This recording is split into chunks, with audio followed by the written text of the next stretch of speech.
비상등을 켜고 도로 위를 질주하는 한 검은색 승용차. 자세히 보니 앞바퀴 쪽이 수상해 보이는데요. 바퀴가? 제보자가 이 차량을 쫓는 이유, 도로 위 제보자에서 취재했습니다. 왜 안 멈추고 있어? 지난달 도로 위에서 수상한 차량을 목격했다는 한 제보자를 만났습니다. 제가 25일에서 26일 넘어가는 새벽 01시 30분 정도에 제가 집으로 가는 길에 이제 앞에 차량이 갈지자로 운전하고 있었습니다. 차체가 주저앉아 있었고요. 앞바퀴가 빠져 있어서 뒤에서 스파크가 계속 튀기면서 달리고 있었습니다. 과연 무슨 일이 있었던 걸까요?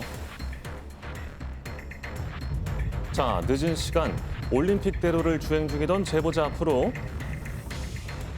앞바퀴가 빠진 채 도로를 아슬아슬 질주 중인 한 승용차가 보입니다. 비도 오네요. 위험을 알리려 제보자가 경적을 울려보지만 오히려 속도를 높이며 멀어지는 너무 차량. 위험하네요. 왜 그럴까요? 클락션을 울고 이제 쌍라이트를 했을 때 보통은 쓰게 그렇죠. 마련이거든요. 네, 계속 따라가면은. 근데 반응이 없이 계속 주행을 해서 보니까 음주운전이 확실히 들었습니다. 야, 주변에 피해를 끼치면 안 되고 일단은 더 큰 사고를 막기 위해서 제가 이제 위험하다 생각이 들어서 가게 된 거거든요. 대단하십니다. 자칫 큰 사고로 이어질까 제보자는 경찰에 신고 후 차량을 뒤따랐는데요. 네, 올림픽대로예요. 네, 따라가고 있어요.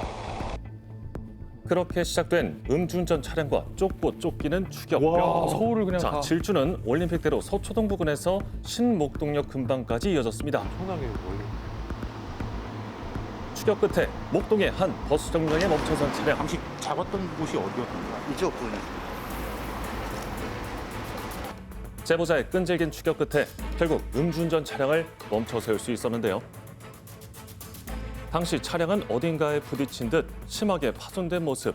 그 충격으로 인해 오른쪽 앞바퀴는 이야. 완전히 빠져버린 상태였습니다. 그러고도 18km 운전은 하셨냐고 물어봤거든요. 안 했다고 하시고, 근데 차가 에어백이 다 터져 있었어요. 다 터졌는데 그것도 모르시는데 운전을 하셨는데 음주운전 아니시냐? 그러니까 아니라고, 절대 아니라고. 검사를 한번 해봐야죠. 운전자는 음주운전을 극구 부인했지만 이미 파손된 자신의 차량을 인지하지 못할 정도로 만취 상태였는데요. 네. 그리고 운전자의 황당한 행동은 여기서 끝이 아니었습니다. 어떻게 했습니까? 경찰관분이 전화를 이제 오는 상황에서 제가 받으려고 했는데 저를 팔목을 비틀고 아. 멱살을 잡으면서 넘어뜨리고 폭력을 휘둘렀거든요. 죄를 더 쌌습니다. 제보자가 현재 위치를 알리기 위해 경찰과 통화를 시도하자 운전자는 폭력을 휘두르며 이를 거칠게 막아서는데요. 폭행죄 추가요. 그러고 나서 그 뒤 상황은 음주운전이랑 폭력한 거에 대해 무마해달라. 네? 경찰 오기 전까지 자기는 도망가겠다. 100만 원 주면서 지금 당장 형제한테 뽑아주겠다. 아. 이렇게 얘기했습니다. 심지어 눈 감아줄 것을 요구하며 제보자를 회유하기까지 아, 황당한 언행을 서슴지 않았습니다. 진짜 황당하네요. 음주운전도 모자라 폭행까지 저지른 운전자. 과연 어떤 처벌을 받게 될까요?